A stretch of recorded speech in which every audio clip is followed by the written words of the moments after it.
आज आपके साथ चॉकलेट फज ब्राउनी बनाने की बहुत ही आसान सी रेसिपी शेयर कर रहा हूँ और इसको हम बनाएंगे विदाउट ओवन। और बनाने का इतना आसान सा तरीका इंशाल्लाह आपको बताने वाला हूँ कि वीडियो देखकर ही आपका बनाने का दिल कर जाएगा। बहुत ही आसान सी रेसिपी और ब्राउनी इतनी मज़ेदार बनेगी कि इसके सामने आप बेकरी की ब्राउनीज़ को भी भूल जाएंगे। बहुत ही आसान सा मेथड है, तो चले मिलकर बनाते हैं। बिस्मिल्लाहिर्रहमानिर्रहीम। तो 4 अदद आपने ले लेने हैं अंडे, और इन अंडों के अंदर 1 कप से थोड़ी सी कम आपने चीनी ऐड कर देनी है। ये जो मेजरमेंट वाला कप होता है ना, ये एक भर लें। मोटी चीनी हो, बारीक हो, कोई सी भी चीनी हो, 1 कप से थोड़ी सी कम आपने लेनी है। और अगर मैं ग्राम की बात आपको बताऊं ना, तो 200 ग्राम चीनी आपने लेनी है। अगर आपके पास वेट मशीन है तो 4 अंडे लें, उसके अंदर 200 ग्राम चीनी को वज़न कर लें। ठीक है, कप के हिसाब से मैंने आपको स्क्रीन पर दिखा दिया है। सबसे पहले आपने चीनी को और अंडों को, इन दोनों चीज़ों को ना अच्छे तरीके से फेंट लेना है। देखें, इस तरह की अगर आपके पास मशीन है तो ये सबसे बेहतरीन है। अगर ये वाली मशीन आपके पास नहीं है तो फिर अंडे और चीनी दोनों चीज़ों को आप जूसर के जग में डालेंगे। 2 से 3 मिनट तक इसको अच्छे तरीके से फेंटने के बाद इस तरह के बाउल में निकाल के फिर आप हाथ से उसको थोड़ा सा फ्लफ़ी कर लेंगे अंडों को। ठीक है, फिर दूसरा तरीका ये वाला है। कहने का मकसद ये है कि जितनी अच्छे तरीके से आप अंडों को और चीनी को फेंटेंगे ना, जितने ज़्यादा अंडे फ्लफ़ी होंगे उतनी ही ब्राउनी आपकी फूलेगी भी सही, इसके बीच में जाल भी अच्छा आएगा, अंदर से कच्ची भी नहीं रहेगी। जितने कम अंडे आप फेंटेंगे, अंडे कम फ्लफ़ी होंगे, उतनी ही ब्राउनी आपकी कम फूलेगी। बस सादे सी बात ये है। तो अगर इस तरह की मशीन आपके पास है तो फिर ये ज़्यादा से ज़्यादा ना आपको 5 से 6 मिनट लगेंगे अंडों को और चीनी को अच्छी तरीके से फेंटने में। ठीक है, जब इस तरह से अंडे और चीनी फेंट लें तो आपने उतना ही लेना है कुकिंग ऑयल, यानी कि जितनी आपने चीनी ली थी ना, उतना ही उसी कप के हिसाब से आपने उतना ही कुकिंग ऑयल उसके अंदर भर लेना है। और ग्राम के हिसाब से बात करूं तो कुकिंग ऑयल भी ये 200 ग्राम बनेगा। अगर आपके पास वेट मशीन है तो कुकिंग ऑयल भी आप 200 ग्राम वज़न करके लेंगे। और कुकिंग ऑयल आपने जब ऐड करना है अंडे और चीनी में, जब ये अच्छे तरीके से आप इसको फेंट लेंगे ना, तब कुकिंग ऑयल ऐड करने के बाद आपने सिर्फ इसको मिक्स करना है बस। उसके बाद ये मशीन का काम ख़त्म हो जाएगा। अगर आप हाथ से भी इसको फेंट रहे हैं हैंड विक्स के साथ, तो ऑयल डालने के बाद सिर्फ अच्छे तरीके से ऑयल आपने मिक्स कर लेना, फेंटना नहीं है। ठीक है, ऑयल डालने के बाद फेंटेंगे ना तो अंडे बैठ जाएंगे आपके। अब इस मशीन को कर देते हैं साइड पर।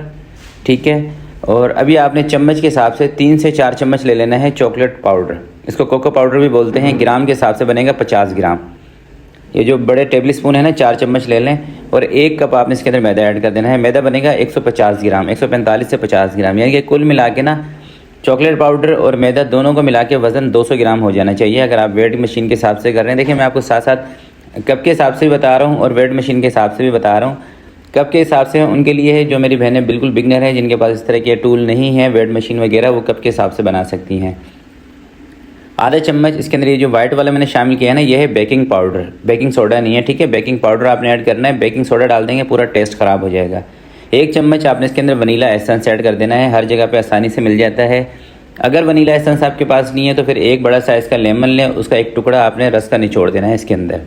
लेमन एसेंस हो या लेमन का जूस हो या वनीला एसेंस हो, इन तीनों चीज़ों का काम एक ही होता है कि ये अंडों की स्मेल नहीं आने देते केक के अंदर। ठीक है, अब ये देखिए मैंने 16 इंच का एक पेन ले लिया है। और ये ज़रूरी नहीं है कि आपके पास 16 इंच का ही पेन होना चाहिए, छोटा बड़ा पेन हो कोई मसला नहीं है। नीचे आप पेपर लगा लें और पेपर के ऊपर हल्का सा ना आपने ऑयल का ब्रश लगा देना ताकि ये चिपके ना। ठीक है, अच्छा, ये सारा काम करने से पहले ना आपने एक काम ज़रूर करना है कि पतीला याद से ना चूल्हे के ऊपर रख देना है कम से कम 10 से 15 मिनट पहले।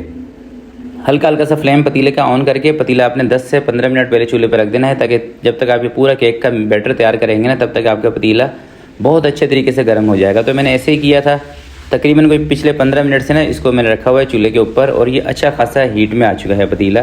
तो पतीला गर्म होगा ना तो केक आपका अच्छा राइज होगा, पकेगा जल्दी। ठीक है, अब इसके ऊपर मैं लगाऊंगा कवर। कवर लगाने के बाद तकरीबन 55 से 60 मिनट तक हमने इसका कवर नहीं हटाना। चूल्हा इसका रहेगा दम वाला, ये दम से हल्का सा आपने तेज़ कर देना फ्लेम। ठीक है, 1 घंटे से पहले आपने इसको नहीं देखना है बिल्कुल भी। तकरीबन 1 घंटे से भी 5 मिनट ऊपर हो चुके हैं इसको पकते हुए। अब इसका मैं कवर हटाने लगा हूँ। देखें, आपका केक जब सही नहीं फूलता है, जब बैठ जाता है, जब आप हर 15 मिनट के बाद ना कवर उठा के उसको देखने लग जाते हैं। पतीले के अंदर केक हो, ब्राउनी हो, कोई भी चीज़ हो, इसको बेक होने में टाइम लगता है भाई। 15-20 मिनट में नहीं बेक होता, इसको 1 घंटा लग जाएगा। ठीक है, 1 घंटा 5-10 मिनट पकाने के बाद आपने इसको इस तरह से ना स्टिक की मदद से चेक कर लेना है। अगर अंदर से स्टिक सूखी आए तो इसका मतलब ये है कि केक आपका बिल्कुल परफेक्ट पक चुका है। वैसे आपको चेक करने की ज़रूरत भी नहीं है, अगर आप इतना टाइम कवर लगा के रखेंगे इंशाल्लाह परफेक्ट आपका केक बनेगा। ठीक है, वैसे एहतियातन तौर पर आप इस तरह से चेक कर सकते हैं। अब इसको बड़े ध्यान से हम इसको बाहर निकालेंगे और इसको करेंगे थोड़ा सा ठंडा, जब तक ना मैं आपको इसकी एक बेहतरीन किस्म की चॉकलेट बनाना बताता हूँ। 1 कप आप दूध ले लें, 200 ml दूध बनेगा। 1 पाव इसके अंदर आपने चॉकलेट स्लेब ऐड कर देनी है। ये बेकिंग वाली चॉकलेट है, हर जगह पे मिल जाती है।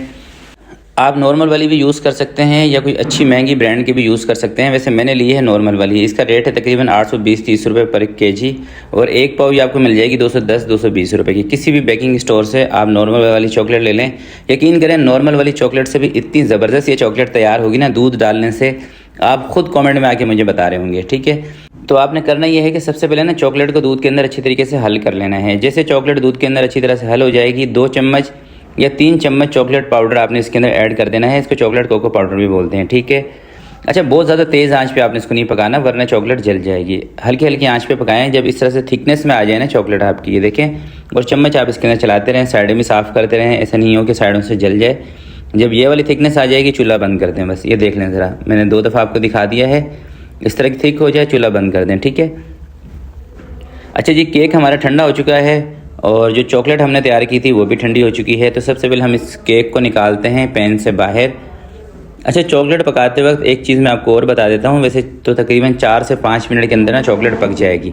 4 से 5 मिनट में अगर आप चॉकलेट आपकी थिक नहीं हो रही तो आप इसके अंदर 1 आधा चम्मच चॉकलेट पाउडर का और ऐड कर सकते हैं। परेशान नहीं होना, टेंशन नहीं लेनी कि शेफ़ ने 2 बताए थे या 3 बताए थे, हमने 2-3 ही डालने हैं। क्योंकि इसके अंदर होता ही है कि दूध बाज़ औक़ात पतला आएगा तो हो सकता है कि आपको थोड़ा सा ज़्यादा टाइम इसको पकाना पड़ जाए। ये चॉकलेट पाउडर 1 आधा चम्मच और ऐड करना पड़ जाए तो इससे कोई टेस्ट में ना तो फ़र्क आएगा ना आपकी चॉकलेट के अंदर कोई फ़र्क आएगा। ठीक है, ये छोटी छोटी चीज़ें इसलिए बताता हूँ कि जब आप रेसिपी ट्राई कर रहे होते हैं उस टाइम पर आपको कोई परेशानी ना हो।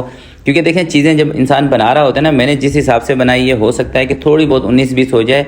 जहाँ पे कसर होती है मैं आपको बता देता हूँ कि अगर दूध थोड़ा सा पतला आपका हो सकता है कि चॉकलेट पाउडर आपको थोड़ा सा ज़्यादा ऐड करना पड़े। अभी देखें माशाल्लाह से इसका स्पंज चेक करें, जाल चेक करें और ये चॉकलेट भी देख लें। ठंडी होने के बाद ना ये कुछ इस कंडीशन में आ जाएगी। ये ऐसा नहीं होगा कि फैल जाए इसके ऊपर, ब्राउनी के ऊपर फैलेगी नहीं, जहाँ आप इसको रखेंगे वहीं रहेगी। थोड़ा सा बस आपने इसको ना फेंट लेना है। ठंडी होगी ना हल्की सी ना गुठलियाँ सी बन जाती हैं इसके अंदर, थोड़ा सा फेंट कर फिर आपने इसके पीसेस बनाकर इसके ऊपर डाल देना इस तरह से और इसी चम्मच से आप सेट कर दें इसके ऊपर। बिल्कुल इंशाल्लाह ये चॉकलेट ना आपके बच्चों को बहुत पसंद आएगी, बल्कि ये ब्राउनी आपके बच्चों को बहुत पसंद आएगी क्योंकि इतनी फ्रेश और साफ़ सुथरे तरीके से आपने घर में ये बनाई होगी इंशाल्लाह और साफ़ सुथरे मटेरियल से, वैसे टेस्टी हो जाएगी ये। तो आपने इसको ज़रूर ट्राई करना है। देखें सिंपल सा तरीका मैंने बताया है। अक्सर आप पूछते हैं शेफ़ पैन का साइज़ क्या है। भाई पैन छोटा हो बड़ा हो कोई मसला नहीं है। अगर इससे बड़ा होगा पैन तो क्या होगा कि ब्राउनी की जो थिकनेस है वो थोड़ी सी पतली हो जाएगी। अगर इससे छोटा होगा पैन आपके पास तो ब्राउनी की थिकनेस थोड़ी सी बड़ी हो जाएगी। उसका कोई मसला नहीं है, कोई प्रॉब्लम नहीं है। ठीक है, जिस तरह का भी बर्तन आपके घर पे हो बस आपने ऐसा बर्तन लेना है जो पतीले के अंदर आ जाए, बस ये चीज़ मैटर करती है। और पतीला ऐसा हो जिसका कवर बिल्कुल फिक्स हो, उसके अंदर से स्टीम बाहर ना निकले। स्टीम निकलती रहेगी तो फिर केक आपका जल्दी बेक नहीं होगा। और जैसे मैंने आपको बताया कि 1 घंटे से पहले उसको चेक करके बिल्कुल भी नहीं देखना, हल्की हल्की आँच लगा उसके नीचे लगा के छोड़ देनी है। तो अब देखें कुछ ब्राउनीज़ मैंने प्लेट के अंदर रखी है, दिखने में कितनी खूबसूरत लग रही है।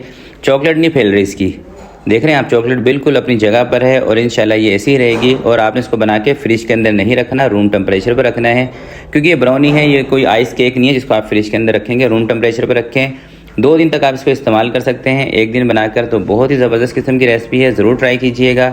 तो आज के लिए इतना ही, मिलते हैं किसी नेक्स्ट वीडियो में। तब तक के लिए अपना बहुत सारा ख्याल रखिएगा, अपने वालिदैन का ख्याल रखिएगा। अल्लाह हाफिज़।